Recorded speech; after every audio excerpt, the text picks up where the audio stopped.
Jagat media sosial diguncang oleh sebuah video yang menampilkan Ka'bah dengan hiasan simbol-simbol kaum pelangi. Video tersebut diduga diedit menggunakan teknologi kecerdasan buatan atau artificial intelligence. Video yang viral itu sontak juga memicu kemarahan netizen. Apakah teknologi artificial intelligence seperti pedang bermata dua bolehkah menjadikan neraka dalam bentuk senda gurau dan membekali masyarakat dengan sudut pandang yang benar berdasarkan Islam semestinya menjadi hal yang mendesak untuk segera dilakukan oleh penguasa negeri Muslim? Untuk membahasnya kami terhubung dengan pengamat sosial Bung Iwan Januar. Kita sapa terlebih dahulu. Assalamualaikum warahmatullahi wabarakatuh, Bung Iwan. Allah betul Bung Anggi. Setelah seorang konten kreator juga membuat video tentang Ka'bah yang tadi ada simbol-simbol LGBT, dan kali ini ada konten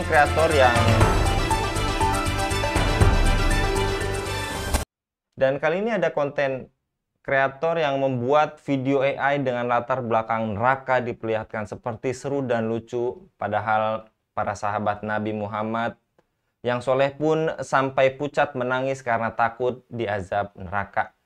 Sekarang neraka malah dibikin candaan agar viral, sungguh benar-benar di luar nalar.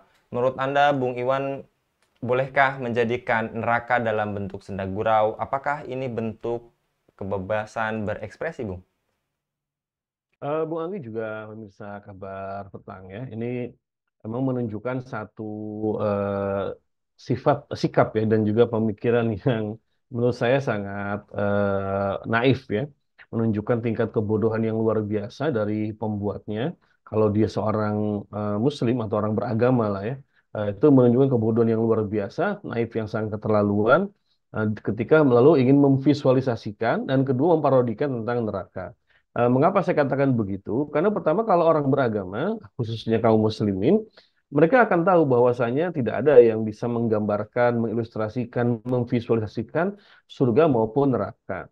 Jadi apa yang dilakukan oleh si pembuat ini, si kreator ini menunjukkan bahwa dia punya satu sikap yang naif ya, kebodohan tingkat tinggi boleh dikatakan ya. Kalau orang bilang bodoh boleh tapi jangan diborong semua. Nah, ini memang menunjukkan pembuat ini memang bodoh luar biasa sampai-sampai kemudian dia memvisualisasikan neraka. Seolah-olah kan dia tahu neraka, kan nggak begitu ya. Terus yang kedua, ini menunjukkan memang sudah rusaknya etika. Etika para konten kreator, khususnya si pembuat konten seperti ini di dalam melakukan kreasi ya. Karena seharusnya kan dimanapun ada etika. Tapi saya pikir si pembuat ini dia tahu bahwa yang dia buat itu kan menimbulkan kebohongan. Jadi memang dia ingin dia cari perhatian, dia cari perhatian, ingin kemudian juga apa namanya jadi perbincangan tanpa dia takut dikecam, takut juga kemudian dikutuk malah seperti itu tuh saya pikir nggak ada perasaan seperti itu. Nah, maka perlu dipertanyakan ini pembuat ini apakah dia orang beragama ataukah dia sebetulnya memang tidak punya agama dan punya tendensi untuk kemudian merusak nilai-nilai agama atau bahkan menistakan agama. Jadi kalau kita lihat ini dua hal itu kira-kira Bung Anggi yang bisa saya utarakan ya tentang sekarang viralnya konten-konten tentang visual neraka dan juga memparodikannya. Yang ketiga, yang memparodikan juga satu hal yang sudah menunjukkan pelecehan luar biasa. Jadi kebodohan, ya, kenaifan yang luar biasa, tingkat tinggi. Yang tadi saya bilang bodoh boleh, tapi jangan diborong semua. Yang kedua juga tidak punya etika. Dan yang ketiga, yang menunjukkan memang dia sudah ada tendensi ingin menistakan agama. Dia ingin lucu-lucuan supaya jadi perhatian dan sebagainya, Bu Anggi. Yang tadi terkait etika, Bung Iwan, memang di satu sisi AI itu memberikan kemudahan bagi siapapun untuk berinovasi atau mencari informasi, namun tanpa kontrol diri dan batasan yang pasti yang tadi juga Anda jelaskan, etika ini mendorong munculnya karya-karya digital yang kontroversial. Menurut Anda, bagaimana sepatutnya pemerintah dan masyarakat merespon hadirnya artificial intelligence ini, Bung? Iya, saya ingin sampaikan bahwa ini kondisi Indonesia memang sudah sangat liberal ya. Karena sampai-sampai seorang konten kreator itu berani membuat konten-konten yang memparodikan agama, yang menista agama. Dan bukan tidak mungkin, karena saya juga sudah pernah lihat ada satu konten yang itu dia mengadu domba antar umat beragama. Jadi konten itu sangat memprihatinkan juga sangat mengkhawatirkan. Menunjukkan bahwa ada tendensi Indonesia sudah masuk kategori negara yang liberal. Oleh karenanya Satu, bagi para pihak konten kreator itu mereka kalau punya etika ya, harusnya mereka tidak membuat seperti itu. Apapun agamanya, mau dia Muslim, mau dia Nasrani ataupun yang lain, mestinya dia tahu diri bahwasanya konten seperti itu akan menciptakan kemudian kemarahan, menciptakan keresahan. Bahkan tadi saya katakan ada juga konten yang isinya ini mengadu domba antar umat beragama. Nah ini nih, sehingga kemudian kita harus hati-hati, jangan sampai menjadi pemantik munculnya kemudian konflik horizontal di tengah-tengah masyarakat.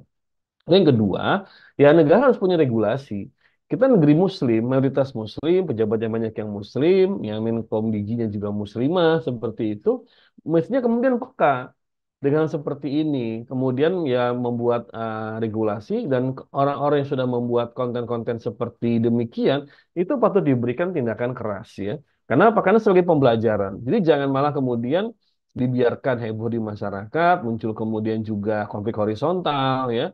Nanti ada pihak yang membela karena saya juga baca di beberapa akun media sosial itu ada yang membela ya dengan akun-akun yang ya anonim lah gitu yang nggak jelas itu memberikan pembelaan. Maka harus ada tindakan hukum dari negara memberikan sanksi yang tegas dan keras pada mereka karena sudah masuk kategori penistaan agama. Dan jangan sampai kemudian nanti ujungnya mereka dijadikan duta konten konten kreator. Ini kan kebiasaan orang Indonesia ketika ada satu kasus yang cukup apa namanya mengguncang gitu, si pelakunya malah dijadikan duta begitu. Saya pikir nggak begitu. Harusnya si pembuat itu mereka diberikan sanksi yang keras dan tegas. Kalau dia Muslim, itu dia harus syahadat ulang itu karena sudah dia berarti melanggar hal-hal yang itu bertentangan dengan firman Allah Subhanahu wa taala begitu. Apakah hal ini juga menandakan berarti membekali masyarakat dengan sudut pandang yang benar berdasarkan Islam semestinya menjadi hal mendesak untuk segera dilakukan oleh penguasa negeri Muslim, Bu? Iya, kita ini kan negeri Muslim, Muslimnya mayoritas ya. Cuman memang tadi saya katakan kita sudah masuk fase betul-betul sekuler dan liberal. Bahkan kalau istilah yang sering dipakai ini kita sudah sekuler dan liberal yang radikal ini. Sudah sangat ekstrim. Buktinya orang-orang yang menyerukan agama, menyerukan penegakan syariah malah dikecam, dianggap sebagai menentang, sebagai ancaman untuk kesatuan. Tapi yang konten seperti ini beredar luas begitu ya.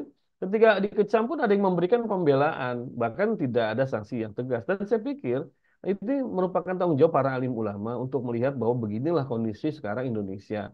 Jangan kemudian merasa apa namanya tenang-tenang saja merasa bahwa Indonesia ini kemudian sudah cukup baik ya ke tingkat keagamaannya padahal faktanya hal seperti itu sering bermunculan tengah-tengah masyarakat baik itu yang tadi ya dengan teknologi AI ya ataupun konten media langsung itu kan nggak sedikit kita menjumpai konten kreator yang membuat konten yang isinya itu penistaan agama atau memberikan penafsiran yang absurd tentang agama Bung Anggi jadi memang tugas para ulama untuk terus bukan dakwah, bukan hanya dakwah yang sifatnya itu bicara masalah tentang ibadah saja, tapi juga tentang masalah akidah, juga tentang peringatan, juga kewaspadaan bahwasanya jangan sampai kemudian seorang muslim, muslimah membuat konten-konten di media sosial itu yang bertabrakan dengan nilai-nilai agama, Bung Anggi.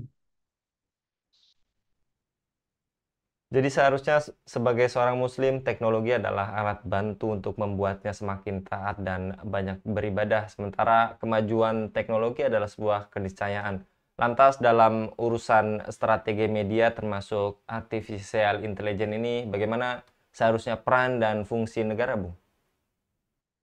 Ya, kita harus mengembangkan ya, teknologi karena itu dibutuhkan manusia. Dengan AI itu kan nanti banyak hal yang bisa dilakukan. Orang bisa memberikan sebuah pembelajaran perkuliahan tanpa perlu melihat langsung misalnya barangnya. Orang ketika misalkan membuat AI tentang mesin, tentang kemudian juga misalnya ya hewan, itu kan bisa jadi sebuah hal sangat berharga. Tapi memang harus ada batasan dan aturannya. Kita nggak melarang AI, bahkan harus dikembangkan karena Islam itu juga agama yang sangat memberikan apresiasi pada perkembangan sains dan teknologi, tapi harus ada kemudian regulasinya. Ada etika yang mesti dipahami oleh kaum muslimin dan juga masyarakat secara luas. Yang ketiga, harus ada negara yang menjaga etika ini. Negara yang kemudian juga memberikan pendidikan, edukasi pada masyarakat di mana etikanya dan juga memberikan sanksi ketika ada yang kemudian keluar dari jalur. Kalau misalnya dibiarkan ya atau hanya diberikan teguran biasa, saya pikir itu nggak cukup. Harus ada kemudian sanksi yang keras. Apalagi ini sudah kategorinya penistaan agama pada sesuatu yang oleh para ulama dikatakan ya sudah perkara yang qat'i bahwa neraka itu nggak bisa divisualisasikan, bahwa namanya surga juga nggak bisa divisualisasikan. Itu harus kemudian ada tindakan yang tegas dan keras kepada para pelakunya. Dan saya pikir harusnya ini bisa dilacak begitu kan, nggak mungkin nggak bisa dilacak, harusnya bisa dilacak kalau memang kita punya negara punya kemauan untuk melindungi akidah kaum muslimin. Cuman yang berpulang negara kita ini sekarang apakah negara yang memang mau melindungi agama ataukah negara yang kemudian memberikan kebebasan dalam beragama kemudian menjadi negara yang sangat sekuler dan juga sangat liberal, Bung Anggi. Jasa kalau Bung Iwan untuk pemaparannya pada kabar petang kali ini, semoga ini menjadi pencerahan dan pengingat bagi kita bersama terkait AI yang bisa bermata dua. Jasa kalau sekali lagi Bung Iwan untuk pemaparannya pada kabar petang kali ini. Demikian pemirsa Hilafah News, dukung dengan subscribe, share, dan like. Semoga menjadi kebaikan bagi kita semua di dunia dan di akhirat. Saya Anggi Suara diundur diri. Assalamualaikum warahmatullahi wabarakatuh.